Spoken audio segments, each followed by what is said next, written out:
Dans ces problèmes de diagonalisabilité et topologie, il faut toujours avoir deux exemples en tête, comme on l'a vu tout à l'heure.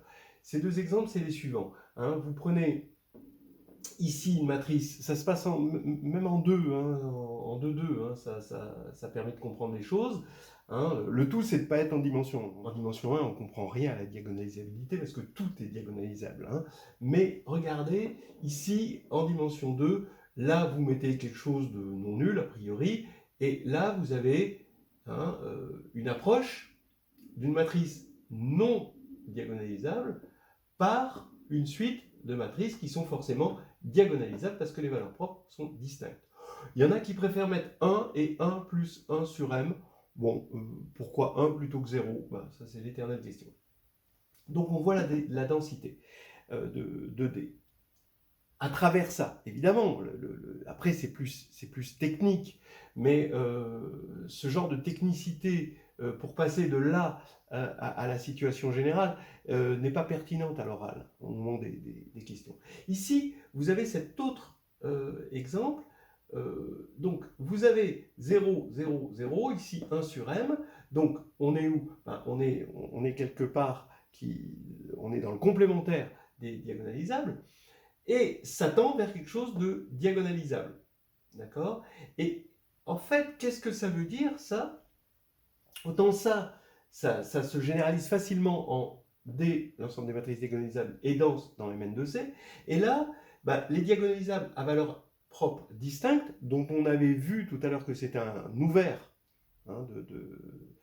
c'était un ouvert de Mn de C, eh bien, en fait, c'est l'intérieur des matrices diagonalisables.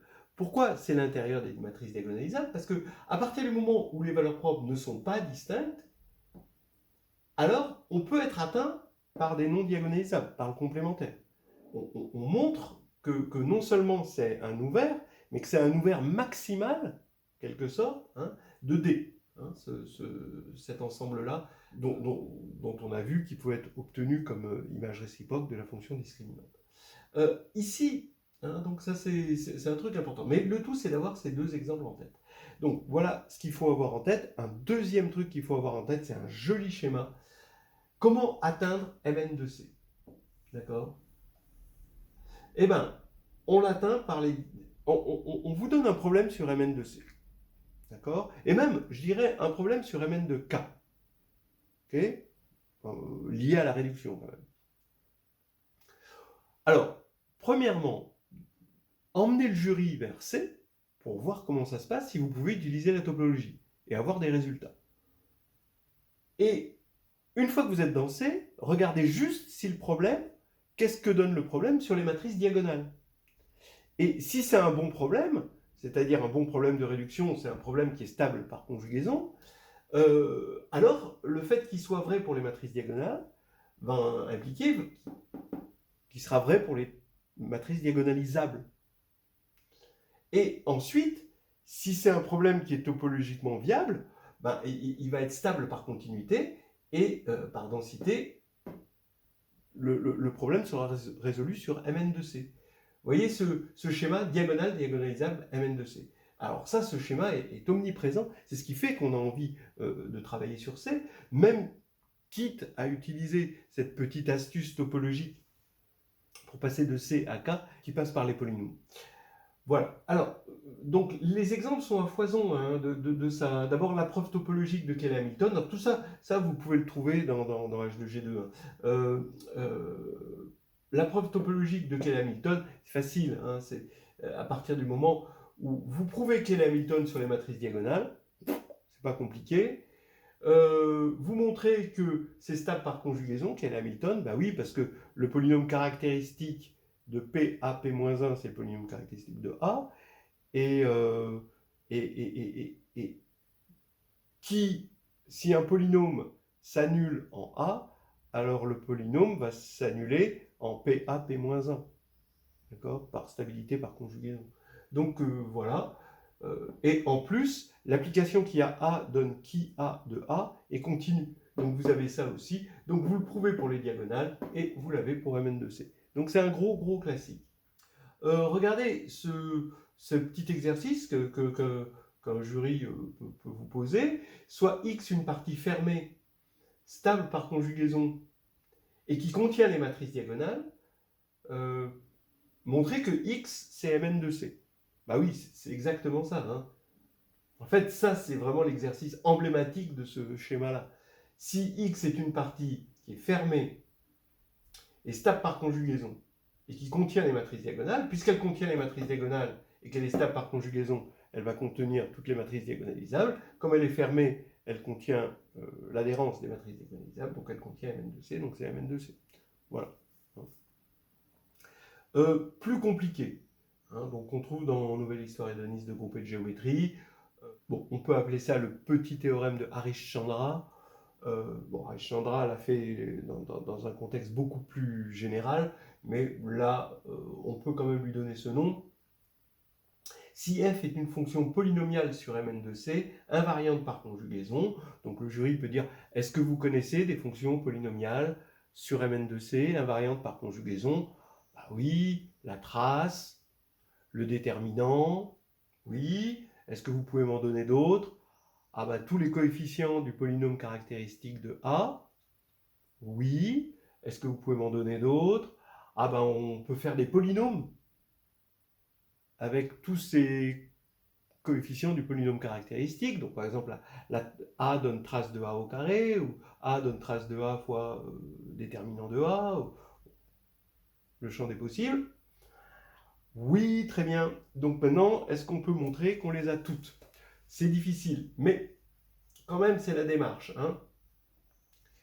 En fait, si effectivement f est une fonction polynomiale invariante par conjugaison sur Mn de C, alors f est un polynôme, donc il existe un polynôme fixé tel que f est ce polynôme en les coefficients du polynôme caractéristique. Alors comment ça se montre? Ben pareil, vous regardez la restriction de f aux fonctions diagonales, d'accord?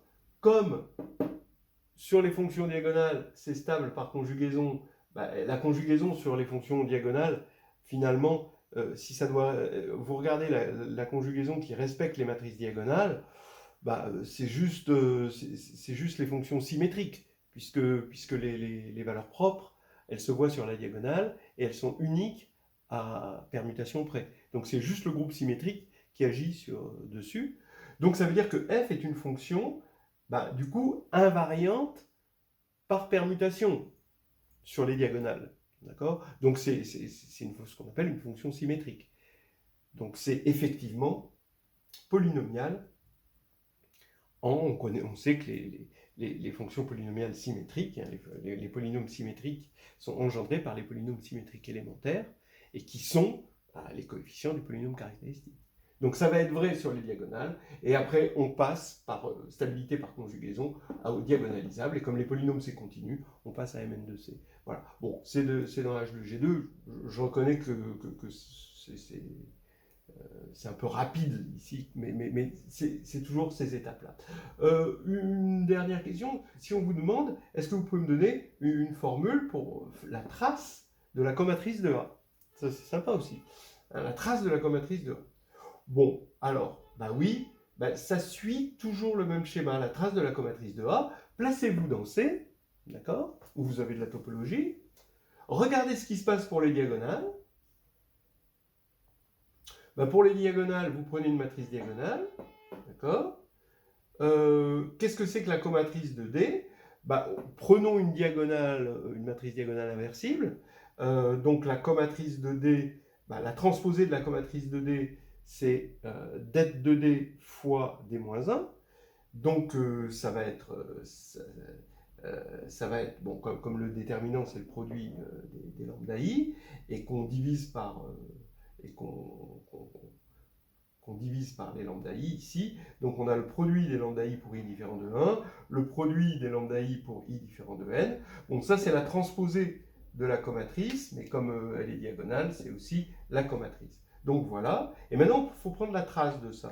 Bah, la trace de ça, vous voyez que vous faites la somme de ces produits de lambda I. Et bien cette somme, si vous regardez bien, c'est un polynôme symétrique élémentaire en les lambda i. C'est même le polynôme qu'on appelle petit e indice n-1. D'accord?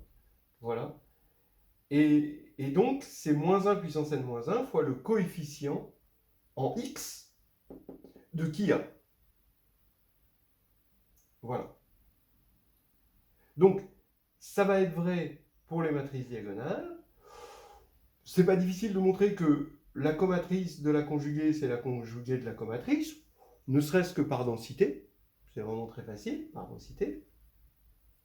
Vous le faites pour A inversible, ou pour A inversible, la comatrice, c'est moralement la transposée de A-1, avec un coefficient qui est le delta de A, donc c'est vraiment très facile. Et donc, donc maintenant, vous avez donc vrai pour les diagonales, la stabilité par conjugaison, parce que la trace, c'est stable par conjugaison, hein, d'accord? Donc vous avez fait commuter, d'accord? Vous aviez la conjuguée ici, vous avez passé la conjuguée là, et la trace, ça élimine. Et puis ensuite, comme vous obtenez une formule qui est polynomiale, vous avez la stabilité par continuité, et votre formule ici va être vraie pour Mn de C. Donc la formule, c'est que la trace de la comatrice de A, c'est moins 1 puissance n-1 fois le coefficient en x de qui A. C'est rigolo. Voilà. Donc des petites choses, des prétextes à discussion où on ne rentre pas dans les détails parce qu'on n'est pas à l'écrit.